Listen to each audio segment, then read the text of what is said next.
It's time. It's time to finish your wife. I couldn't believe what I heard. It was my mother-in-law. I happened to overhear the conversation between my husband and his mother. They were planning to harm me. Why? After hearing the conversation, I pretended that I did not hear a thing. With my father's help, I gathered the evidence of their plan for my murder. Until I had sufficient proof, I remained patient and lived with my husband and his mother. Later, they were charged for what they did. My name is Jen. I am a 28-year-old housewife who lives with my husband and his mother. My husband, Ken, was a 32-year-old office worker. He was very close with his mother. They were so close, it made me uncomfortable. Even after we got married, my husband and his mother often went out for dinner or went on vacation together, just the two of them. Which one was your wife, Ken? At first, I didn't understand why Ken did everything with his mother, not with me. I didn't mind that my husband and his mother were close, but it was beyond a normal mother and son relationship. I understood Mary felt lonesome since she lost her husband, but how about me? I was lonely and I was her son's wife. My mother-in-law, Mary, seemed pretty happy with her life. She didn't get jealous or upset at me. That's because Mary always came first in her household. I didn't think Mary had much interest in getting to know me. She didn't talk to me much, nor did she treat me like a daughter-in-law. I felt uncomfortable at first, but I realized it was easier. I had nothing to talk with her about anyways. It was kind of nice that I didn't have to make a conversation with her. So, I stopped paying much attention to my mother-in-law. She treated me as if I didn't exist, like air. I thought we were fine as long as we didn't meddle in each other's business. My husband was a kind person. He helped me around the house a lot. I married him because of his kindness. Usually, housework was the wife's job, especially if you lived with in-laws. But Ken was different. He helped me so much with a variety of chores. I was very grateful. Having a very helpful husband who lives with his parents was pretty rare, I thought. However, Ken had a big flaw. He was addicted to gambling. He often went gambling on horse racing or slot machines. He usually came home with no money left. Even after spending all the money he had, he couldn't stop gambling. We had no savings. We were barely getting by. I wanted to have children, but I was not sure if we would have enough money to raise a child. One day, after a few years of our marriage, my mother-in-law asked me impatiently why she didn't have a grandchild yet. I have been waiting patiently. Where is my grandchild? She asked. But mother, I said, Ken spends everything he makes on gambling. I don't think we have enough money saved to have a child. You worry too much. It will work out, Mary said. No. Money is important. It costs a lot of money to raise a child. If you keep saying that, soon you will be too old to have one, Mary said sarcastically. Our financial situation is too unstable to have a child right now, I told her. Then I will never see my grandchild, Mary shouted. As we were talking, our conversation got heated and ended up in a big argument. After we had this big fight, I stopped talking to her. We just looked the other way when we saw each other. We didn't interact much before, but at least we were polite to each other. It was not just plain indifference between us anymore. My relationship with Mary was getting worse, and it got harder to live with her. Ken noticed that his mother and I were not getting along. Well, Mom, a child is a gift from heaven. We just need to be patient. Jen, do not worry, we will have a child someday. It was my fault. He apologized for his gambling habit. Of course I wanted my own children. The reason I hesitated to have one was because of Ken's gambling habit. If only he quit gambling completely and started saving money, Ken was on my side, but never said he would quit gambling. I was sad, but I was also happy that he told his mother not to blame me. He was always kind like that. After having this conversation, Mary stopped asking me about a baby. As a married woman without a child, when are you having a baby? Was the hardest thing to be asked. So I was happy Mary stopped asking me. I thought Mary had given up wishing for her grandchild.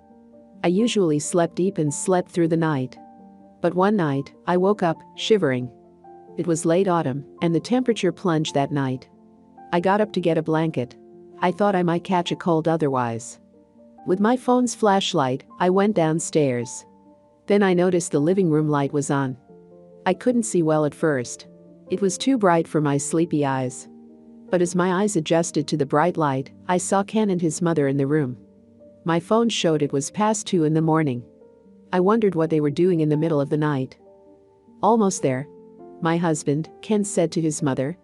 Not knowing what they were talking about, I squatted down and listened. As I was listening, "It's time. It's time to finish your wife," I heard Mary's voice. Surprised, I pressed my phone to record the conversation. My husband was talking in his usual calm, kind voice. I almost forgot to breathe while listening. "I told you before, it is too obvious to put the poisonous mushroom in her food at home. Police will be called and we will be investigated. We don't want to get caught, right? So my plan is, we take her mushroom hunting, and we accidentally pick the wrong mushroom. It must look like an accident. Do not hurry, Mom. If the police find out we poisoned Jen intentionally, we won't be eligible to receive her life insurance. I need to pay back all my debt with the money."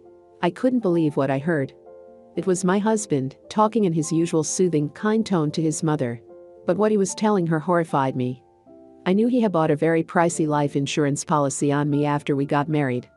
I remembered wondering why he bought such an expensive policy, since its monthly payments were very high for our financial situation. I speculated that this was his plan from the beginning. Was he planning to murder me for insurance money all this time? I was so shaken, I felt ill. I cupped my hand over my mouth.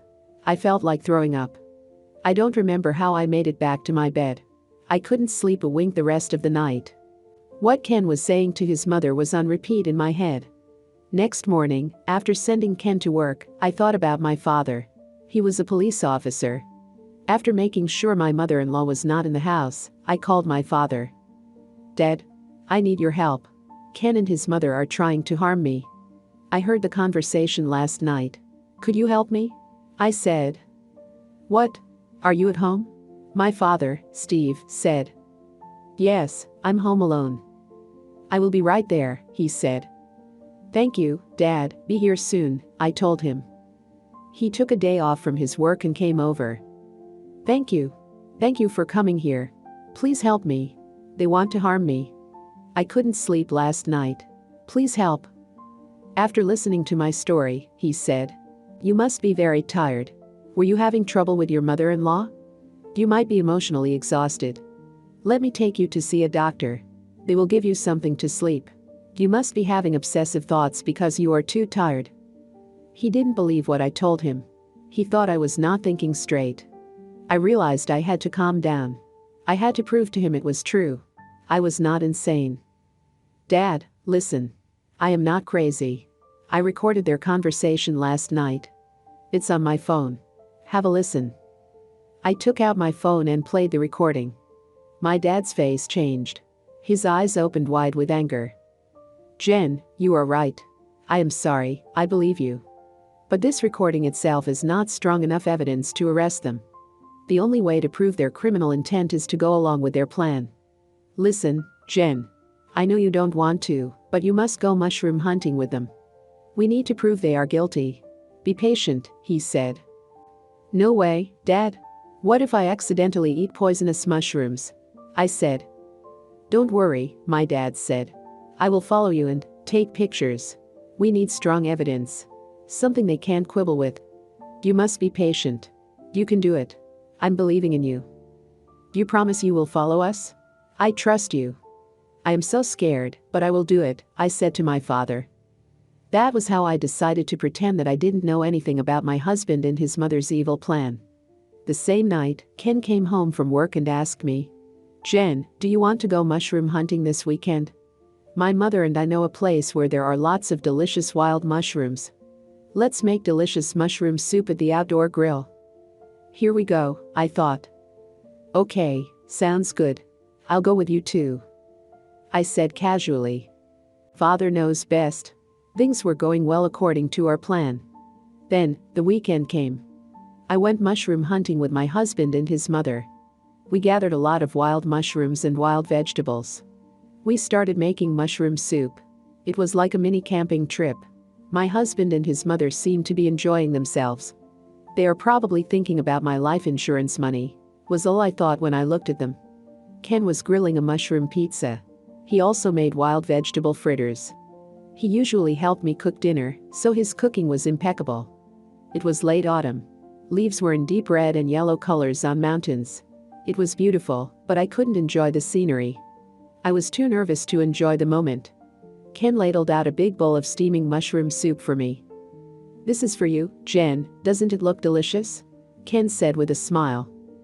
"Thank you," I said, but in my mind, I was thinking that there must be a poisonous mushroom in it. I can't believe he is smiling and acting so naturally. If I were in his place, there is no way I could do the same.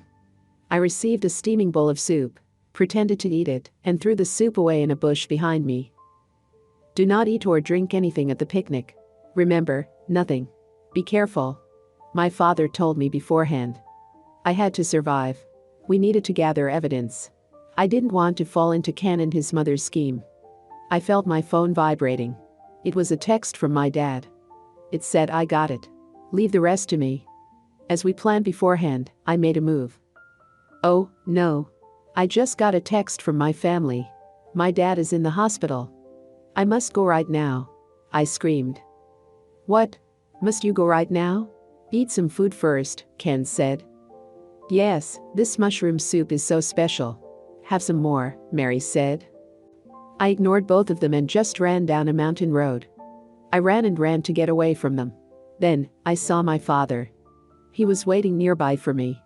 As soon as I saw him, I felt relieved. "You did well, Jen.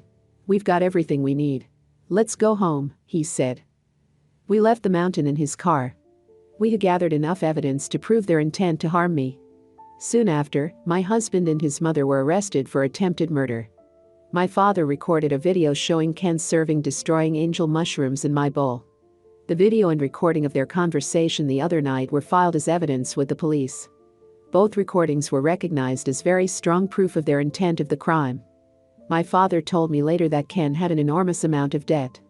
He borrowed money anywhere he could to make payments, but it hardly made any dent in his debt. He maxed out all of his credit cards, but the interest itself overwhelmed him. He wondered how he could repay all of his debt in the easiest way. His mother's motive to erase me was that she really wanted a grandchild. Mary wanted her son to divorce me since I showed no will to get pregnant. But in reality, Mary understood it was too difficult to raise a child in his financial situation.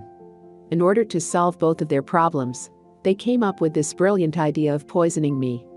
If everything went according to their plan, he would be debt-free and get a new wife who could give Mary a grandchild. I was just a pawn to be sacrificed for a pile of insurance money. No wonder Ken bought an expensive life insurance policy on me soon after we married. It all made sense. I was just a cash cow for Ken. The thought of my failed marriage put me into a depression. I went back to live with my parents after the mushroom incident. I couldn't take care of myself after the event. I had no will to feed myself unless my parents insisted. I was in a deep depression. I couldn't sleep. When people were talking at night, I heard Ken and Mary talking instead. My emotional turmoil lasted for a long time. Ken and Mary are both in jail. I'm safe, I told myself.